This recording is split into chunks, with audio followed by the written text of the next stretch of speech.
Bismillahirrahmanirrahim. Assalamualaikum warahmatullahi wabarakatuh.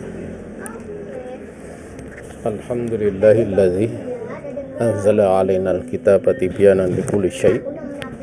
Asyhadu an la ilaha illallah wahdahu la syarikalah wa asyhadu anna Muhammadan abduhu wa rasuluh sallallahu alaihi wa ala alihi wa sahbihi wa man walah wa man tabi'ahum bi ihsan ila yaumil qiyamah.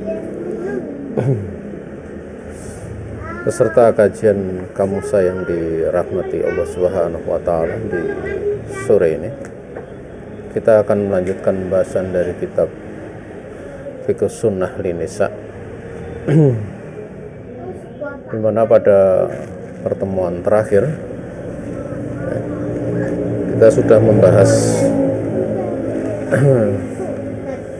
sampai pada pembahasan seputar nawaqidul wudhu, yaitu pembatal-pembatal wudhu. Dan 3 pembatal sudah kita bahas pada pertemuan yang lalu, di mana yang pertama adalah sesuatu yang keluar dari 2 jalan.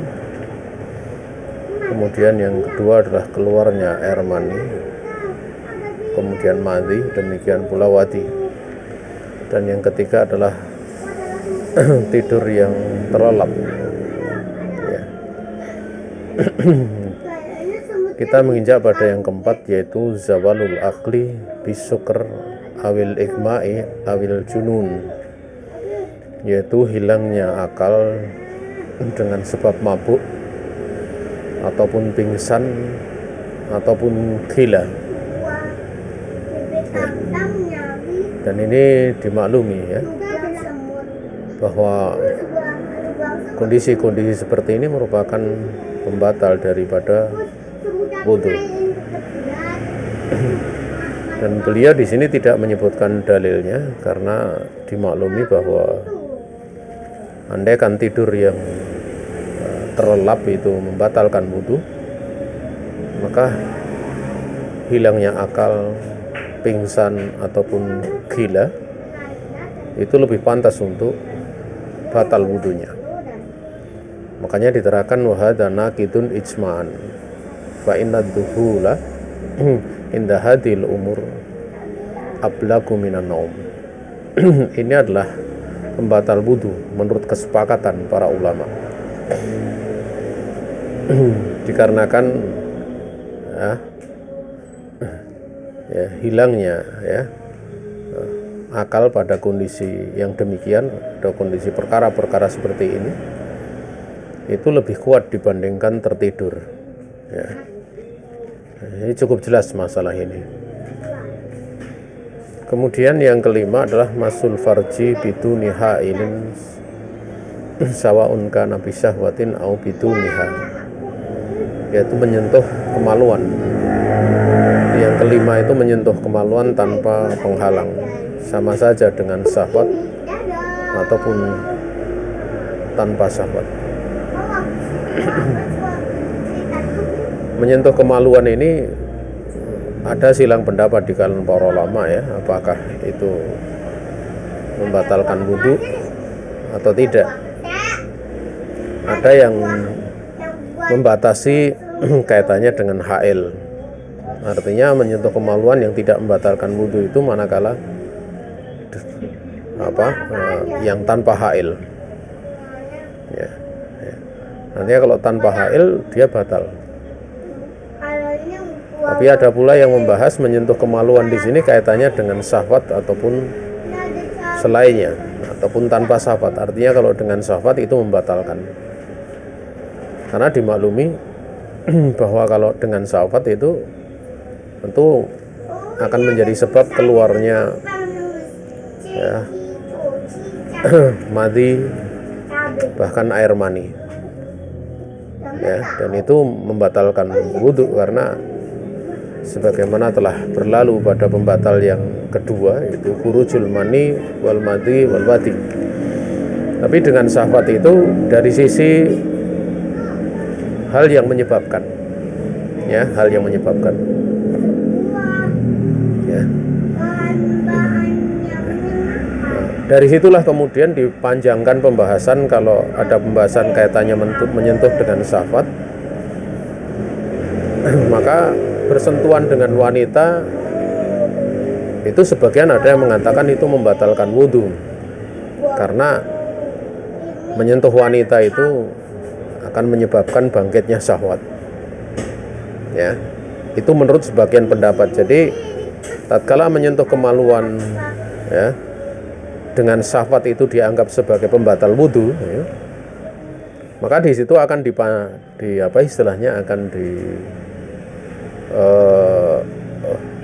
panjangkan padanya itu kaitannya dengan apa? Dengan menyentuh wanita membatalkan wudhu.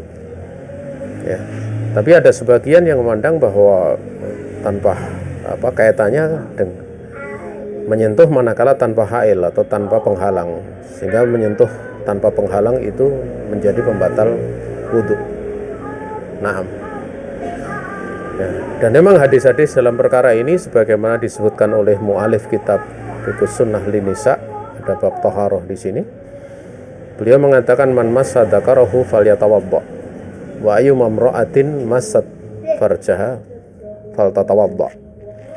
Dikarenakan Nabi alaihi salatu wasallam beliau bersabda, ya, barang siapa yang menyentuh kemaluannya hendaklah dia berwudu, dan mana saja wanita yang dia menyentuh kemaluannya hendaklah dia berwudu. Ya. Namun perlu dimaklumi ya bahwa di dalam riwayat yang lain, dalam riwayat Imam Abu Dawud, demikian pula Nasai serta Imam Tirmidzi, hadis ini hadis yang sahih. Jadi dikeluarkan oleh Ashabus Sunan kecuali Ibnu Majah dari Tolak bin Ali secara marfu, di mana beliau menjelaskan ar-rajulu yamusu dzakarahu a'alaihil wudu. Ya, seseorang dia menyentuh kemaluannya, apakah dia wajib untuk wudu? Artinya membatalkan wudu, berarti mesti wudu lagi. Maka beliau mengatakan innama bid'atum minka. Sungguhnya kemaluan itu cuma bagian anggota tubuh kamu saja. Ya. Sehingga dari hadis ini seolah-olah bahwa menyentuh kemaluan itu tidak membatalkan wudu. Ya. Tidak membatalkan wudu. Ya. Bagaimana menggabungkan antara hadis man massa dzakarahu falyatawadda, ya, barang siapa yang menyentuh kemaluannya hendaklah dia berwudu. Maka menurut penulis kitab ini, ya, kita membahas kitab ini berdasarkan apa yang kita sepakati di dalam belajar dari peserta kajian Kamusa di sini, ya. Ya, jadi ini karena yang menjadi muqarrar ataupun menjadi apa istilahnya kurikulum, ya, menjadi panduan itu kitab ini, ya kita ikuti kitab ini, kita menghormati penulisnya. Kita tidak kemudian memakai kitab yang lain, ya. Walaupun saya sendiri pun dalam beberapa perkara tidak sependapat dengan penulis kitab ini, tapi kita menghormati yang namanya ulama tatkala dia memberikan ilmu. Ya, beliau-beliau itu adalah orang yang pantas untuk kita hormati. Sehingga tatkala beliau memandang bahwa menggabungkan hadis ini dengan yang dimaksud menyentuh kemaluan membatalkan wudu itu manakala tanpa penghalang. Jadi kalau ada penghalang itu tidak membatalkan wudu. Ya. Memang kalau dibandingkan antara penghalang dengan menyentuh kemaluan dengan tanpa penghalang, dengan menyentuh kemaluan disertai syahwat, itu dua-duanya ada yang bisa menjadikan sebab batalnya wudu. Ya, kalau menyentuh kemaluan tanpa penghalang itu memungkinkan akan keluar sesuatu dari kemaluannya. Yang dimaklumi biasanya kan kencing itu tidak kemudian sempurna bersih, tapi pada bagian lubang itu masih ada sisa. Tatkala disentuh maka akan ada sesuatu yang keluar, dan ini bisa menjadi penyebab batalnya wudu karena ada sesuatu yang keluar dari dua jalan. Ya, ini yang pertama. Ya, adapun yang kedua, kalau kaitannya menyentuh dengan syahwat, itu akan menjadi sebab keluarnya madhi. Madhi itu cairan tipis lengket, ya, yang mana dia akan keluar pada saat syahwat seseorang naik, dan itu menjadi pendahuluan dari air mani gitu loh. Ya, dan itu najis kan, najisnya walaupun najis mukhafafah ya, sehingga tatkala diiringi dengan air mani maka menjadi bersih ya, karena terdominasi dengan air mani, karena itu najisnya mukhafafah, sebagaimana air kencing bayi laki-laki yang belum makan dengan makanan tambahan yang tetap. Nah, kalau dibandingkan dua perkara tersebut, maka memang lebih nampak bahwa yang lebih kuat menyebabkan batalnya wudhu itu menyentuh kemaluan tanpa hail, tanpa penghalang. Karena dimaklumi biasanya begitu nyentuh kemaluan, nanti kalau tangan di bau itu biasanya akan ada bau najis gitu, dan itu dimaklumi gitu loh ya. Sehingga pilihan dari penulis di sini ya, penulis kitab Fiqhus Sunnah Lin-Nisa inilah pendapat yang kuat. Kemudian di sini ada beberapa tambihat ya, beberapa peringatan ya. Beliau menyebutkan ya, masul farji anaqid lil wudu wal masu biduni hailin, bahwa menyentuh kemaluan yang membatalkan wudhu itu adalah menyentuh yang tanpa hail. Sehingga fa'in massat farjaha min wara'i mindilin wa nahwihi fala haraj. Sehingga kalau seorang wanita dia menyentuh farjinya ya dari warok ya, maksudnya dari belakang mindil, artinya ada hailnya, ada istilahnya penghalangnya ya, mindil itu sapu tangan ya, dan yang semisalnya, maka tidak ada masalah, itu tidak membatalkan wudhu. Seperti seorang dia menyentuh kemaluan, mungkin gatal atau bagaimana, itu dari luar bajunya, nah, maka yang demikian tidaklah membatalkan wudhu. Kemudian yang kedua, masul mar'ati farja zaujiha ya, yang kudu wudu'aha indal jumhur min babi aula ya, atau min babin aula. Nah, seorang wanita dia menyentuh kemaluan suaminya, itu membatalkan wudhunya menurut pendapat jumhur ulama ya, dari bab yang lebih pantas. Artinya apa? Kalau menyentuh kemaluannya sendiri saja itu bisa membatalkan wudhu ya, tanpa tanpa hail ya, tanpa penghalang, maka menyentuh kemaluan orang lain itu termasuk bab yang lebih pantas untuk batal wudhunya.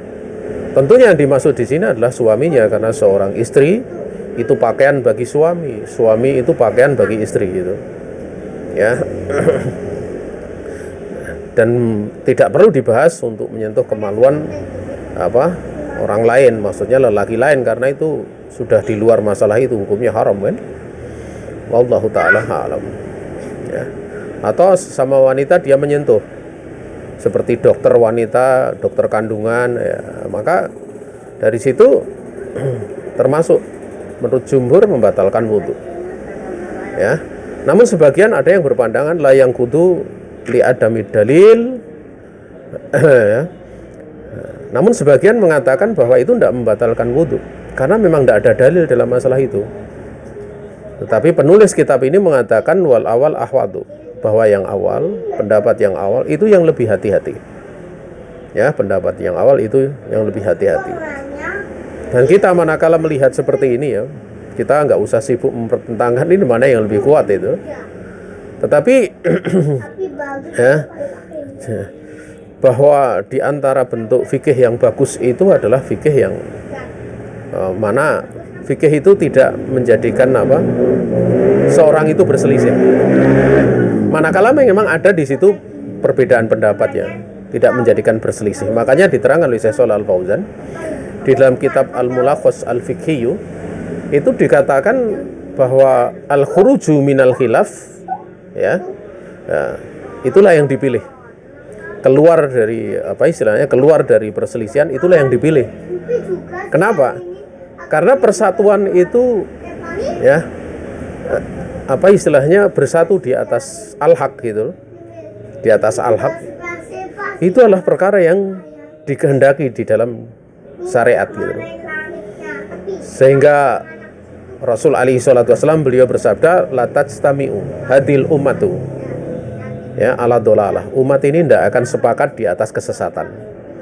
Berarti kalau dia sepakat, mesti sepakat di atas apa? Al-haq. Ya, jadi selama perselisihan pendapat itu pada perkara yang sifatnya tanawu ya, tanawu itu permacaman. Bisa macam A, bisa macam B, seperti orang istiftah ya. Istiftah kan banyak itu macamnya. Nah, antara si A dan si B itu bukan berpecah namanya. Karena masing-masing itu semua ada ajarannya dari Nabi alaihi salatu wasallam. Tetapi kalau pertentangannya itu sifatnya adalah tanakut ya. Ya. Atau tadot ya, bertentangan. Ya, saling bertentangan satu dengan yang lain. Maka yang dipilih adalah al-haq. Ya. Dipilih adalah al-haq. Seperti misalnya antara zina dengan nikah. Apakah ada nikah yang zina, yang dianggap nikah tapi zina? Ada nikah mut'ah. Ya, maka nikah mut'ah ini tetap harus diingkari gitu loh. Karena ini bertentangan dengan nikah yang sahihah, nikah yang benar gitu loh. Nikah yang sahih. Sehingga saudaraku kaum muslimin yang dirahmati Allah Subhanahu wa taala, bil khusus peserta kajian Kamusa yang dirahmati Allah Subhanahu wa taala, di grup ini ya, di grup Google Meet ya. Walaupun ini juga saya siarkan di Facebook ya. Karena terkadang ada yang minta untuk istilahnya disiarkan di Facebook. Maka keluar seperti itu adalah bagus. Lebih-lebih kalau di dalam hal yang sifatnya kebersamaan ya, seperti sholat jamaah gitu loh. Nah itu penting gitu loh. Ini termasuk fikih yang kurang difahami oleh kebanyakan manusia saat ini. Jadi misalnya imamnya beda dengan makmumnya kemudian tidak mau ikut. Ya ini kurang fakih namanya. Orang kurang faham tentang masalah agama. Pada waktu Khalifah Rasul yang mulia ya, yaitu Amirul Mukminin Utsman ibnu Affan radhiyallahu taala anhu, beliau pernah suatu saat sholat itu di Mekah ya, itu 4 rakaat.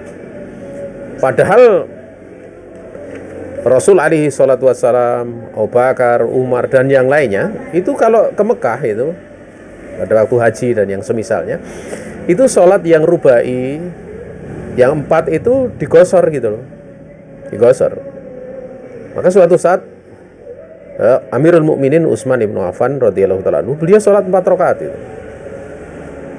Dan Abdullah bin Mas'ud radhiyallahu taala anhu itu beliau mengingkari, enggak cocok gitu loh. Sampai beliau sempat mengatakan 2 rakaat itu diterima oleh Allah. Artinya dia meyakini 2 rakaat diterima, 2 rakaat tidak diterima, karena 2 rakaat menjadi 4 rakaat gitu. Ya, beliau mengingkari. Tapi pada saat imamnya sholat itulah Utsman ibnu Affan radhiyallahu taala anhu, beliau sholat di belakangnya dengan sempurna 4 rakaat. Maka waktu itu orang-orang bertanya itu, kenapa mengingkari tapi kok sholat di belakangnya gitu loh.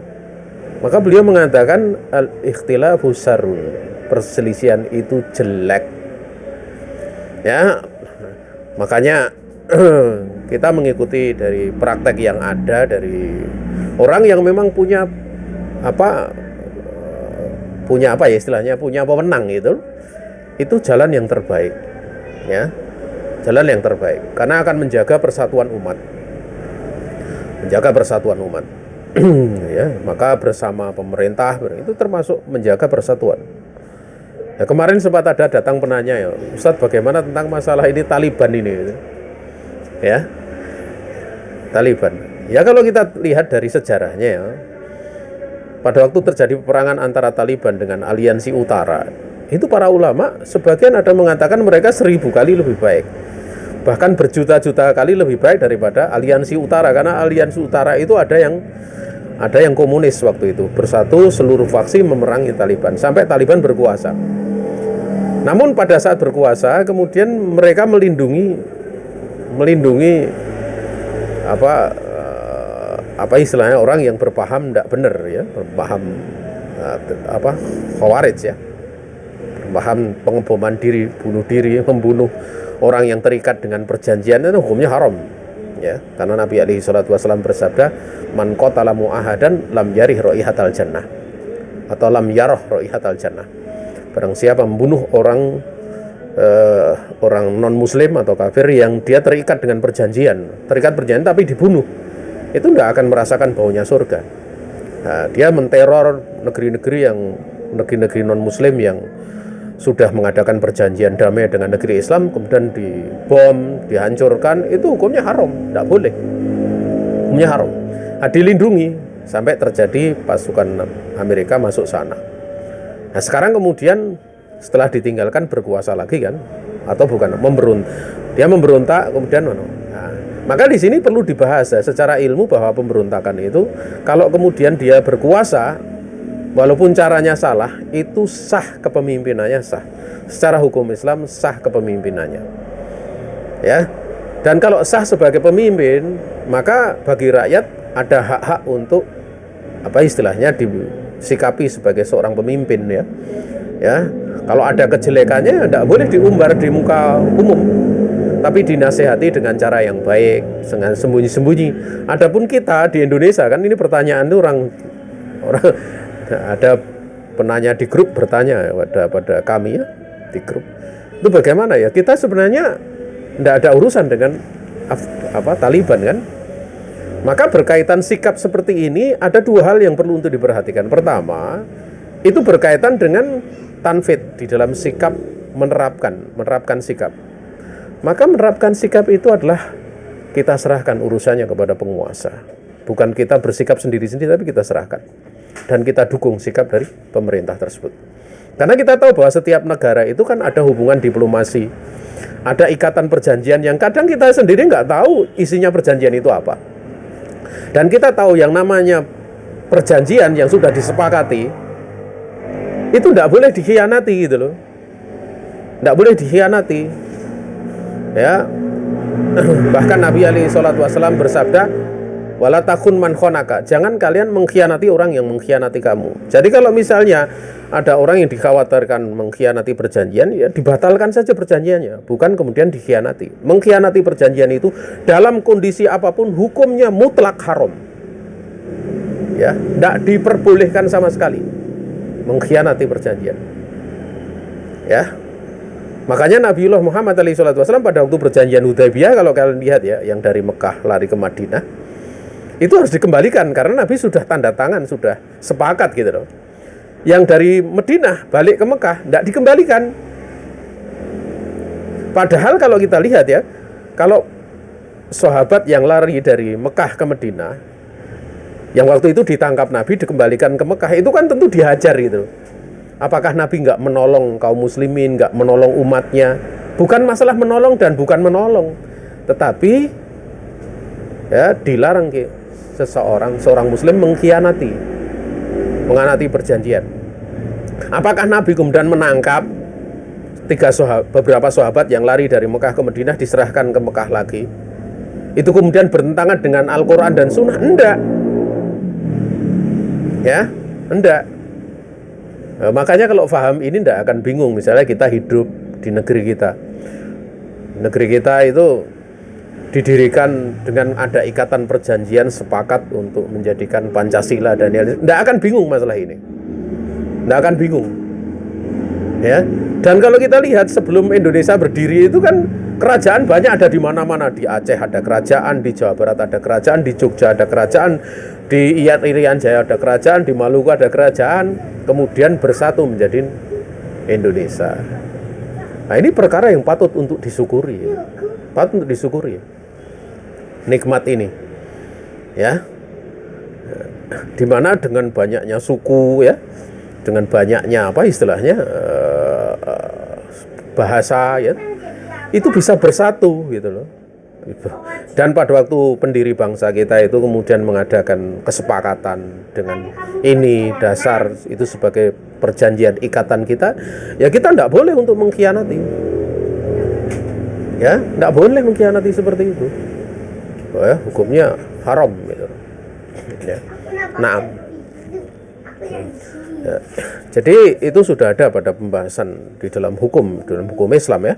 Di dalam materi-materi fikih sudah dibahas. Balik lagi, Jadi tatkala masalah sikap ya kita serahkan kepada penguasa kita.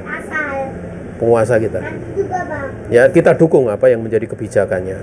Dan jangan kemudian kita sibuk dengan polemik gitu. Tidak bagus itu. Tidak bagus. Ya. Kemudian tentang permasalahan ilmu berkaitan kaitannya dengan Taliban itu ya merupakan sikap dari kaum muslimin ya yang dianjurkan dalam syariat untuk mengembalikan urusan kepada para ulama.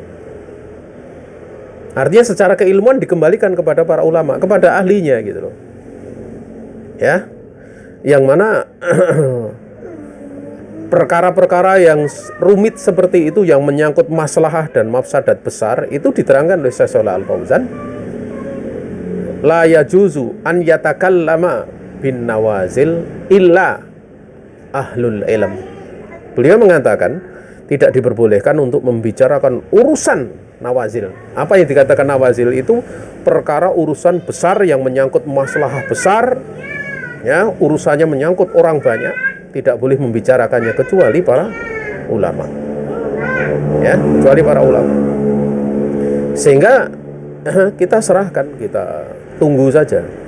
Karena ulama itu tatkala beristihad mereka kan sudah punya syarat-syarat istihad ya. Karena syarat istihad itu diterangkan oleh para ulama itu ada 6 ya. Itu syarat yang pokok, masih ada syarat-syarat percabangan sebagaimana dalam kitab usul ya, usul fikih itu dibahas. Ya. Cuma yang menjadi masalah terkadang ya dalam satu persoalan gitu. Satu persoalan itu kalau ahlul istihad dia boleh untuk istihad.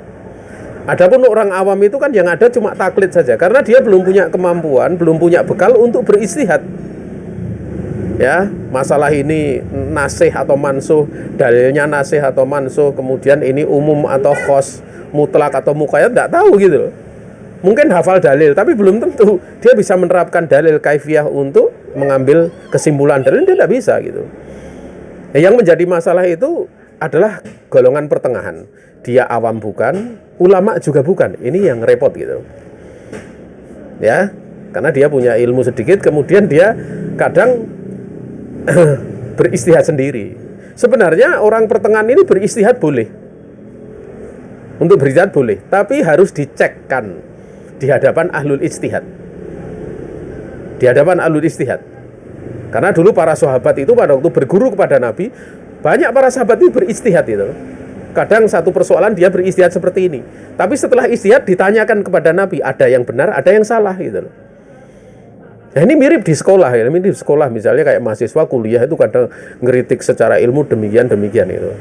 Tapi kan harus kritikan itu harus apa? Disampaikan di hadapan orang yang punya ilmu, di situ dosen-dosennya, doktornya, profesornya. Kalau benar ya dibenarkan, kalau salah ya disalahkan kan gitu kan. Seperti itu. Nanti sampai ada pendadaran. S1 ada pendadaran, S2 ada pendadaran, S3 ada pendadaran. Apakah kesimpulan yang dia fahami dari ilmu yang dia pelajari itu benar gitu loh. Yang meneliti ahlinya gitu loh. Nah, seperti itu dalam agama itu.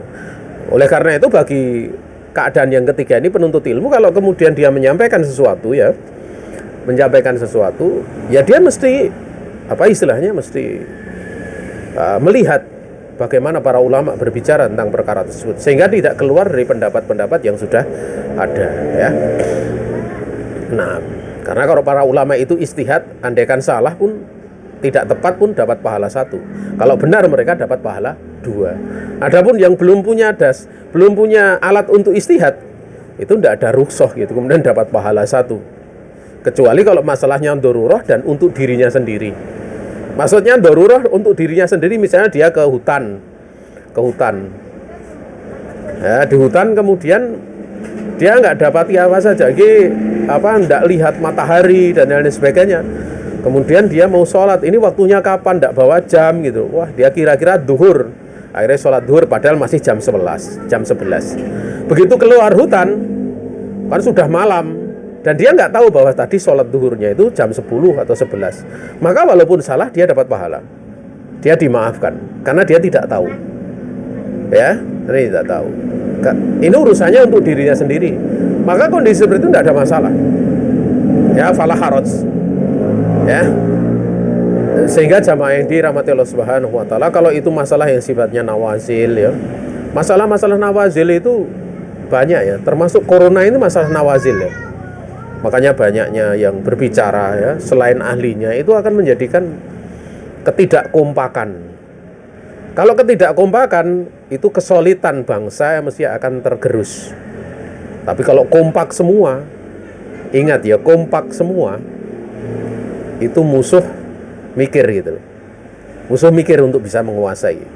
Makanya diterangkan oleh para ulama ada 4 tipikal pemimpin ya. Pertama adalah dia soleh. Dia soleh, adil, orangnya baik, soleh, adil, dan dia punya kekuatan. Nah ini kalau ada pemimpin seperti ini, negerinya aman sentosa gitu. Jenis yang kedua itu dia soleh, ya, tapi nggak punya kekuatan. Ini tetap ada amburadulnya, karena dia nggak mampu menguasai, tidak mampu untuk mengendalikan rakyatnya. Soleh padahal, tapi nggak punya kekuatan. Ini si amburadul. Yang ketiga, dia tidak soleh, dolim lah gitu. Tapi dia punya kekuatan. Ini stabilitas mesti akan ada. Walaupun ada kedoliman, tapi cakupan kedolimannya nggak akan seluas kalau kedoliman itu terjadi di tengah masyarakat. Kedoliman dari penguasa itu dia hanya terhenti pada penguasa. Tapi kalau kedoliman sampai terjadi antar rakyat, ini mengerikan sekali. Di seluruh ini akan terjadi kerusakan yang banyak. Kemudian yang terakhir itu penguasa yang dia dolim dan dia tidak punya kekuatan. Ini kerusakan yang sangat dahsyat. Yang menjadi masalah adalah yang kedua dan yang ketiga, yaitu yang dia adil, soleh, tapi tidak punya kekuatan. Yang ketiga itu adalah punya kekuatan tapi dia dolim. Ini lebih baik mana keadaannya? Antara yang pertama, antara yang kedua dengan yang ketiga ini. Diterangkan oleh para ulama, lebih mending keadaan yang ketiga. Kenapa? Kenapa lebih mending keadaan yang ketiga? Karena stabilitas itu terbentuk.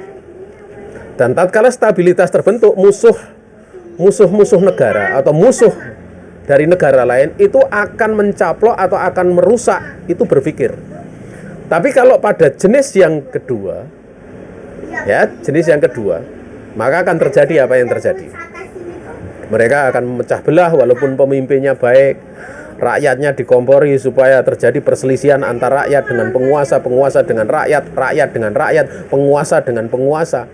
Akhirnya mereka akan memainkan perannya. Dan itu terjadi gitu. Banyak terjadi. Makanya kalau kita lihat ya, yang sering dipersonisikan sebagai pemimpin dolim, salah satu contoh di masa sekarang itu adalah apa? Adalah Muammar Gaddafi. Tapi orang Libya sendiri setelah terjadi sampai sekarang, yang dahulu harga barang murah ya di negeri sana, ya, yang tidak suka dengan pemimpinnya 10% tapi dikompori terus, apa yang terjadi? Mereka saat ini menyesal. Sehingga pernah saya ketemu dengan mahasiswa dari Libya ya. Dia berbicara tentang kondisi Libya.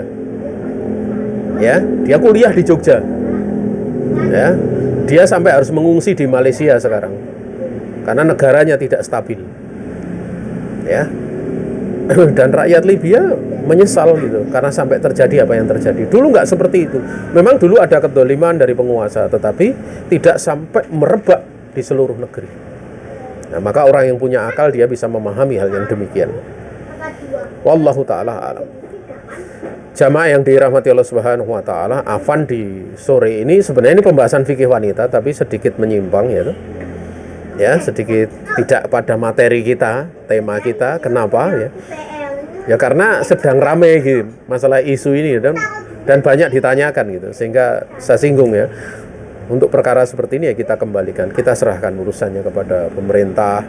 Kemudian kita tunggu kalau ada hal-hal yang baru dari penjelasan para ulama. Itulah sikap yang benar. Adapun kita itu hendaknya sibukkan dengan hal yang lebih maslahah, beribadah kepada Allah, mentaati, kita perbaiki diri kita. Adapun adanya kekurangan, misalnya kita tidak cocok dengan penguasa kita misalnya, ya kita, manakala itu sebuah kesalahan, kita sabar.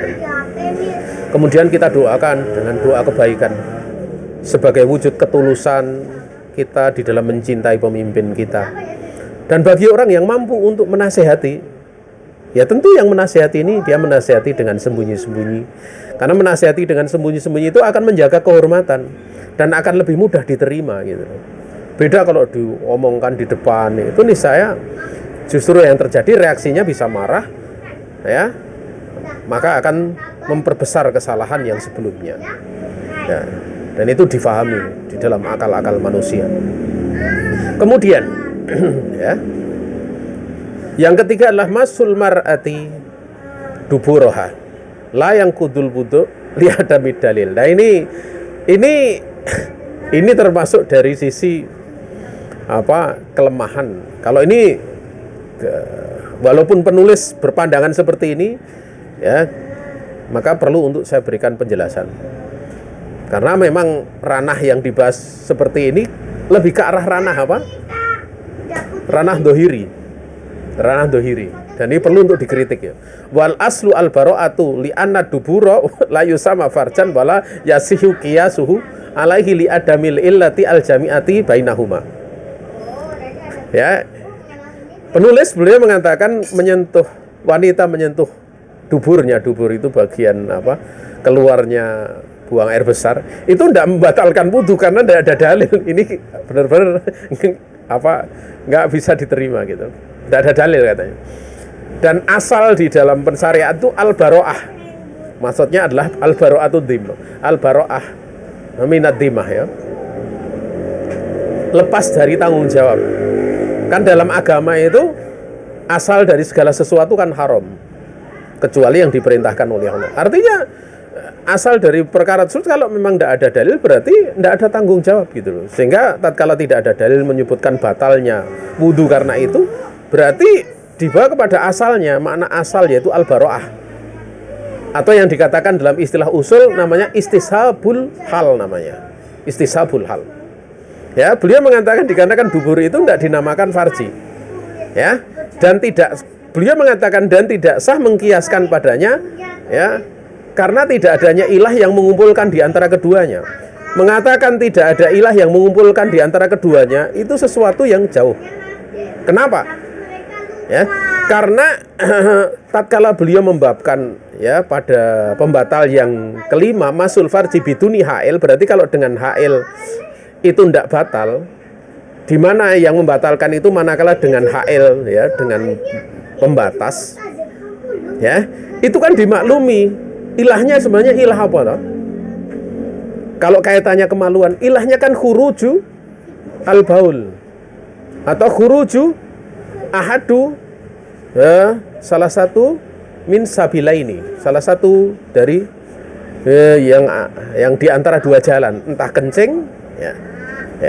Sehingga manakala kaitannya adalah dengan baul, keluarnya baul, berarti kalau di bagian dubur disentuh, kira-kira yang akan tersentuh apa? Mesti sisa dari apa? Sesuatu yang keluar dari duburnya. Sehingga kalau dikatakan tidak ada ilah yang mengumpulkan di antara keduanya, sehingga tidak bisa dikiaskan dengan kias tersebut, maka ini suatu alasan yang salah. Lebih-lebih di kalangan dohiri sendiri memang kias itu tidak diberlakukan gitu loh. Mereka hanya pakai Quran dan sunnah saja. Padahal kebanyakan para ulama menggunakan dalil dari fikih itu adalah adalah Al-Quran, hadis, ijma', demikian pula kias yang benar, kias yang sahih. Ya, bahkan kiasnya di sini bukan kias tapi kiasnya itu jenis kias namanya kias aulawi namanya. Artinya kalau menyentuh kemaluan tanpa penghalang saja itu membatalkan wudu, lebih-lebih kalau menyentuh dubur, yaitu menyentuh bagian keluarnya buang air besar, itu lebih membatalkan lagi. Namun di sini ada pembahasan lagi ya, yang perlu untuk ditambahkan. Apakah menyentuh kemaluan itu tepat pada bagian keluarnya air kencing, atau sebenarnya pada misalnya tanpa penghalang, itu misalnya bagian pinggirnya gitu loh. Atau kalau seorang laki-laki misalnya bagian pangkalnya. Nah, di sini memang ada silang pendapat di kalangan para ulama.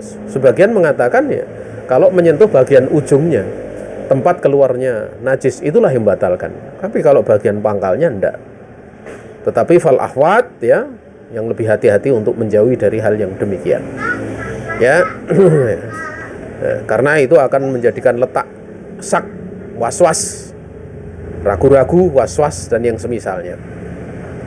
Ya. Jadi di sini walaupun penulis mengatakan seperti ini ya, tapi karena jauhnya ya tetap ini saya sampaikan kritikan, saya sampaikan ketidaksepakatan ya dengan pendapat ini ya.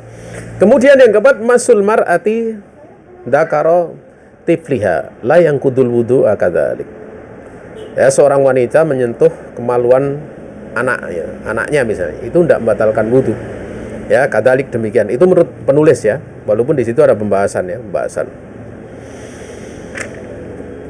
Kemudian saudaraku kaum muslimin yang dirahmati Allah Subhanahu wa taala, kita lanjutkan. Ingat ya apa yang tadi saya sampaikan, dibacakan di sini menurut penulis ya. Kemudian aklulah mil ibil. Yang batalkan wudu itu termasuk di dalamnya adalah makan daging unta. Ya. Aklu lahmil ibil. Li hadisil Bara' Ibni Azib radhiyallahu ta'ala anhu qala Rasulullah alaihi salatu wassalam, tawaddau min luhumil ibil wala tatawaddau min luhumil ghanam. Dalam hadis yang dikeluarkan oleh Al-Imam Abu Dawud, Tirmidzi, Ibnu Majah dan yang selainnya, dan padanya ada syahid yang ada dalam kitab Sahih Muslim. Nabi alaihi salatu wassalam bersabda, berwuduklah kalian karena makan daging unta. Setelah makan daging unta. Namun tidak perlu kalian berwudu dari makan daging ternak. Ya, gonam itu sebenarnya kambing dan semisalnya. Tapi itu kemudian bisa dipanjangkan daging ayam ya.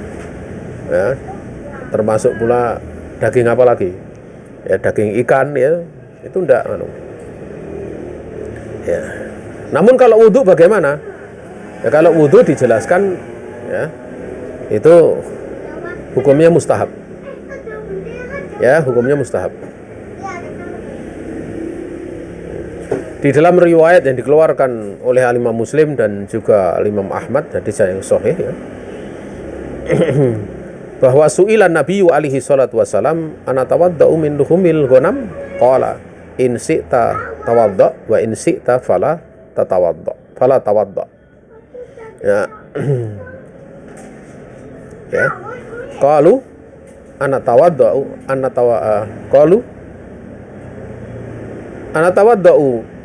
min luhumil ibil qala na'am. Dalam riwayat Al-Imam Muslim, demikian pula Al-Imam Ahmad, hadis yang sahih ya. Nabi ditanya. Nabi alaihi salatu wasallam beliau ditanya, apakah kita perlu kami itu perlu wudu karena makan ghanam ya. Ghanam itu ya semacam sapi ya, kemudian kambing dan yang semisalnya, itu kalau makan dagingnya dimasak, apakah kita wudu ya? Nabi bersabda, kalau kamu menginginkan silahkan kamu wudu. Kalau kamu nggak inginkan untuk wudu, maka tidak perlu untuk wudu. Artinya itu tidak membatalkan wudu. Hukumnya mustahab. Dan ini menunjukkan dalil bahwa wudu di atas wudu itu boleh. Karena kalau kemudian itu tidak membatalkan wudu, kok kemudian boleh untuk wudu, itu menunjukkan mengulangi wudu itu boleh.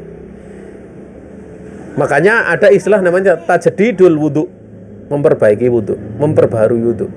Biasanya kalau orang sholat maghrib ya, sholat maghrib duduk di masjid, walaupun belum batal, tidak ada masalah wudu lagi. Tapi kalau tajdidul wudu, itu jangan sampai yang mendorong dia wudu itu karena ragu gitu loh. Ini batal atau enggak gitu loh.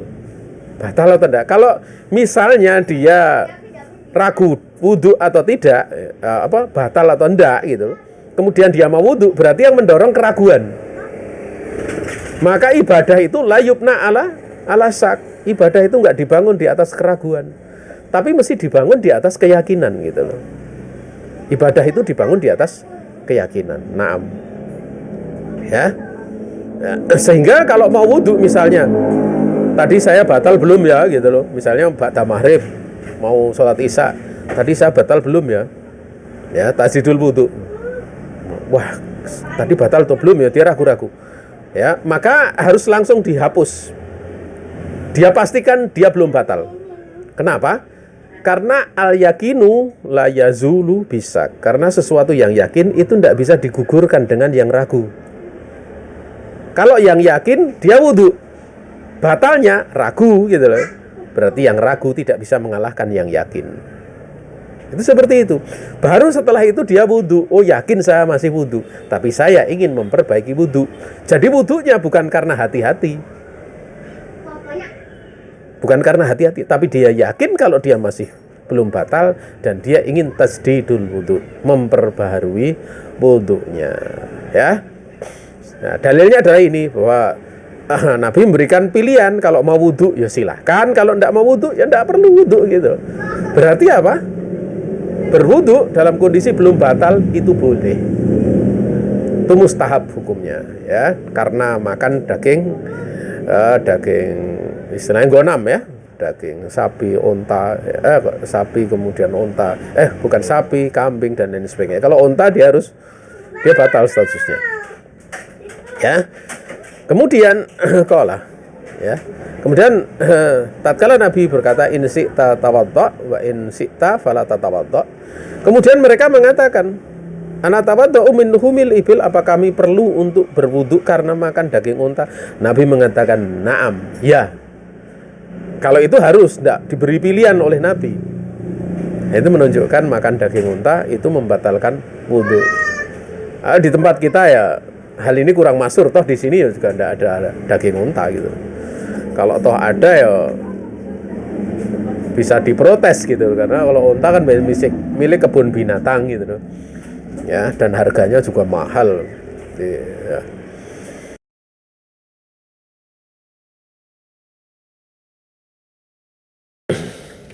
Nah, kemudian wa in kana jumhurul ulama yarawna anal wudu'a min lahmil ibil mustahabun faqat illa anal qaula bil wujub bimakna anna akla ya min lahmil ibil nakidun wal adhar walidha qala an-Nawawi rahimahullah ta'ala hadzal madhabu aqwa dalilan wa in kanal jumhuru ala khilafihi. Sekalipun jumhur ulama berpandangan bahwa wudu karena makan daging unta itu hukumnya mustahab saja. Jadi kalau jumhur ulama makan daging unta enggak membatalkan wudu, jumhur ulama. Tapi kalau penulis kitab ini membatalkan wudu. Jadi kalau mustahab hukumnya seperti makan gonam tadi, seperti makan daging sapi, daging kambing, ya, ayam dan yang lain sebagainya. Ya. Hanya saja pendapat yang mengatakan wajib, yaitu makan daging unta itu membatalkan wudu, itulah yang lebih nampak. Artinya lebih nampak dari sisi pendalilan. Oleh karena inilah Al-Imam Nawawi, itu seorang imam besar ya dari kalangan madhab Syafi'i, subhanallah ilmu beliau ini ya, beliau mengatakan inilah pendapat yang paling kuat dalilnya. Hadal madhabu aqwa dalilan, ini pendapat yang paling kuat dalilnya.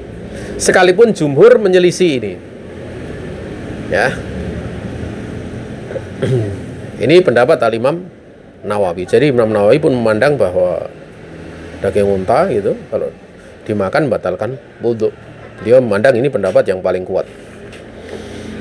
Kita tahu bahwa beliau itu seorang ulama madhab Syafi'i ya. Ya, dan bermadhab itu sesuatu yang dimaklumi ya. Yang namanya belajar itu tidak mungkin bisa langsung kepada dalil, itu tidak mungkin gitu. Makanya ada orang tidak bermadhab itu tidak mungkin tidak bermadhab, mesti bermadhab gitu loh. Cuma kadang dia merasa bermadhab atau tidak, itu masalahnya gitu loh. Coba kalau kita sekolah misalnya, kita sekolah kan ada pelajaran syarat-syarat wudu, rukun-rukun wudu gitu. Itu di setiap negara mesti mandang pakai madhab sendiri-sendiri. Dari Saudi mesti pakai madhab Hambali gitu. Di Indonesia madhab Syafi'i. Ya seperti itu. Itu sudah istilahnya juklaknya atau mukorornya, kurikulumnya. Nggak disebut di situ ini menurut madhab Syafi'i, nggak gitu, langsung tulisan rukun-rukun wudu ya, rukun-rukun sholat, itu semua udah ada gitu loh ya. Makanya kalau kemudian kemudian tidak dia langsung kemudian pakai dalil, ya kadang orang nggak punya kemampuan untuk menggali dalil gitu loh. Tapi ingat bahwa bermadhab itu, kapan kemudian ada satu pendapat di madhabnya itu bertentangan dengan dalil Al-Quran ataupun Sunnah ya, karena bisa jadi terjadi seperti itu, maka dia kemudian mendahulukan Al-Quran dan Sunnah, dan itu tidak menjadikan dia keluar dari madhab sebelumnya. Karena madhab yang dia yakini itu karena ketidakmampuan, sehingga dia diberi rukhsah untuk mengikuti pendapat dari ulama tersebut walaupun tanpa hujah. Coba kalau tanpa dalil, misalnya satu contoh, misalnya disebutkan rukun-rukun wudhu. Pertama ini, yang kedua ini, ketiga ini, keempat ini, ya, kelima ini, keenam ini, disebutkan 1 sampai 6. Di situ tidak disebutkan dalilnya. Kalau kita meyakini 6 itu namanya taklid namanya. Artinya ikut taklid madhab. Kenapa? Karena memang belum mampu untuk menimbang dalil gitu loh. Lalu nanti kalau belajar meningkat sampai bisa punya bekal ilmu, kemudian meneliti, oh ini ternyata dalilnya ini, ternyata dalil ini. Seperti itu. Ya, urutan belajar itu seperti itu, jadi nggak meloncat. Makanya kalau misalnya orang baru belajar dikasih pelajaran-pelajaran yang berat itu ya, wah, dengan pembahasan yang panjang itu ya ibarat bayi baru lahir suruh lari gitu, nggak mungkin bisa, ya, nggak mungkin bisa. Dan walaupun ini disiarkan Facebook ya, tapi memang peserta kajian yang ikut di kajian ini, yaitu di Google Meet ini, kebanyakan adalah orang-orang yang sudah belajar gitu. Sehingga kitabnya ini, sehingga kadang kami sampaikan sedikit ada perbedaan pendapat dalam masalah tersebut. Wallahu taala a'lam. Ya, dan kita kenal ya, kalau di dalam mazhab Syafi'i itu ulama yang sangat terkenal itu adalah Imam Nawawi. Dan masih ada banyak ulama-ulama yang lain ya sebenarnya, tapi masyhur di tengah kaum muslimin di Indonesia Imam Nawawi, punya kitab namanya Al-Arba'una Nawawiyah. Selesai pembahasan dari pembatal wudhu di sini ya.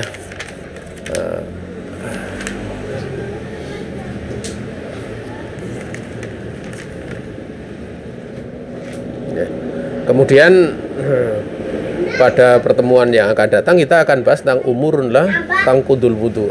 Jadi perkara-perkara, berbagai macam perkara yang tidak membatalkan wudu, tapi kadang disangka membatalkan wudu. Ya, apa saja ya, itu nanti akan dibahas pada pertemuan yang akan datang. Ya. Saya kasih contoh misalnya satu saja, muntah. Muntah itu terkadang dianggap sebagai pembatal wudu. Padahal laisa binaqidil wudu, dia bukanlah pembatal wudu. Ini saja yang bisa disampaikan ya. Mudah-mudahan Allah Subhanahu wa taala memberikan kepada kita itu ilmu yang bermanfaat ya, yang bisa kita mengamalkan ilmu tersebut. Kita bisa menjalani kehidupan ini dalam keadaan beramal dengan amalan yang soleh, dan akhirnya dipertemukan Allah Subhanahu wa taala dalam keadaan kita ini mendapatkan ampunan, diselamatkan dari neraka, dan masuk dalam surganya Allah Subhanahu wa ta'ala. Itulah keinginan kita sebagai seorang mukmin, sebagai seorang muslim di dalam menjalani kehidupan di dunia ini. Ada salah datang dari pribadi diri saya sendiri dan juga dari syaitan. Saya istighfar, minta ampun kepada Allah Subhanahu wa ta'ala. Kalau ada benar, semata-mata keluasan rahmat Allah Subhanahu wa ta'ala yang diberikan kepada kita. Ya, waktu dan tempat kami kembalikan kepada pembawa acara. Ya. Akhirul kalam, assalamualaikum warahmatullahi wabarakatuh.